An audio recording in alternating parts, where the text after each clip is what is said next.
저번 주에 추석 끝나고 상담 잡혀서 질문하신 거예요. 증여받은 재산이 있는데 이미 팔았다면 유류분은 어떻게 계산하나요? 2023년 5월 18일 이전, 그러니까 작년 요때 대법원 판례 간 게 나왔거든요. 요 판례 선고되기 전까지는 어떻게 처리했냐면 우리가 이미 팔았어요. 사망하기 시기 전에 팔았는데 그냥 사망할 때 가지고 있는 것으로 보고 상속 당시 시가를 계산했단 말이에요. 유류분액을 산정할 때.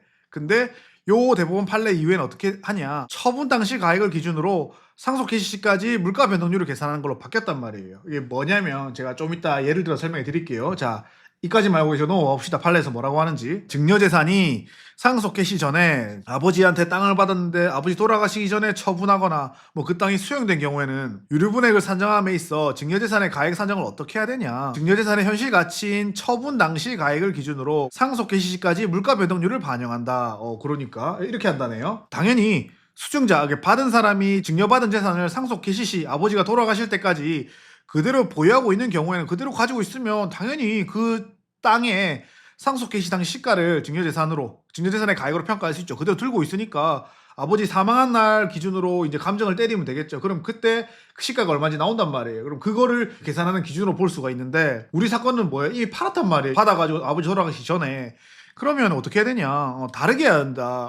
왜 다르게 해야 되는데? 증여재산이 상속 개시 전에 처분되었음에도 불구하고 우리 옛날에 이렇게 했거든. 처분되었음에도 불구하고 이미 처분된 재산을 이제 가지고 있는 것으로처럼 보고 상속 개시 당시의 시가로 평가해서 가액을 산정하면 당연하죠. 이게 원물 그대로 보유하고 있는 것으로 의지하는 결과가 된다. 그렇죠. 이미 판 재산인데 가지고 있는 것으로 보고 계산하겠다는 거란 말이에요. 기본적으로. 특히 증여재산인 토지일 때 개발 사업이 시행된 결과 갑자기 이게 개발 사업이 시행돼가지고 상속 개시 전에 협의 취득 또는 수용에 이른 경우에는 증여 토지의 형상이 완전히 변모하고 개발 사업의 진행 경과에 따라 가격의 등락이 결정되게 되는 바 이를 수증자나 다른 공동 상속인들의 이익이나 손실로 돌리는 것이 부당하다. 정부의 부동산 정책과 개발 사업에 따라 부동산 가액의 변동성이 매우 큰 우리나라의 상황이 고려되어야 한다. 이 부동산 가격이 뛰는 게 내 때문에 뛰는 게 아닌데 나와 상관없는 사유로 가격이 뛰었다는 사정만으로 이미 팔았는데 아버지 상속 개시할 때는 그게 시가가 높아졌으니까 그걸로 계산하겠다 하면 이게 부당하다는 거예요. 기본적으로. 제가 예를 들어서 쉽게 설명해 볼게요. 할아버지가 큰아버지에게 20년 전에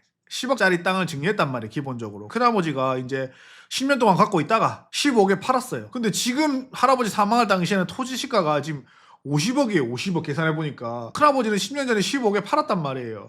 그러면 옛날에 어떻게 계산했냐? 제가 50억 기준으로 계산했단 말이에요. 기본적으로.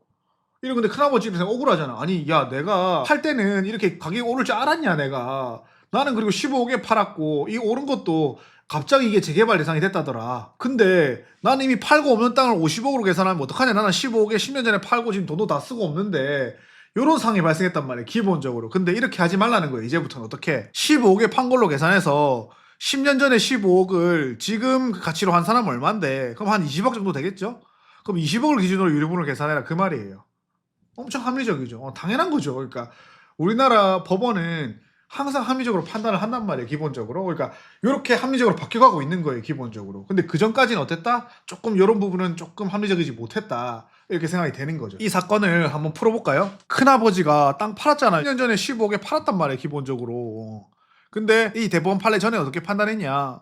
그래 가지고 있는 걸로 보고 그냥 상속 개시 당시 시가에는 50억으로 계산하는 거예요. 그러면 상속인이 큰아버지랑 아버지 두 명만 있는 것으로 보면 그럼 아버지가 4분의 1 청구 가능한 거잖아요. 율분은 상속분의 절반이니까 상속분이 2분의 1이니까 그게 절반이니까 4분의 1을 청구하니까 그러면 다른 재산 없다고 가정했을 때는 50억 곱하기 4분의 1을 하는 거예요. 50억 곱하기 4분의 1 하면 얼마다? 12억 5천만 원을 청구 가능했다는 거예요. 옛날에는. 작년 5월 18일 이전까지는.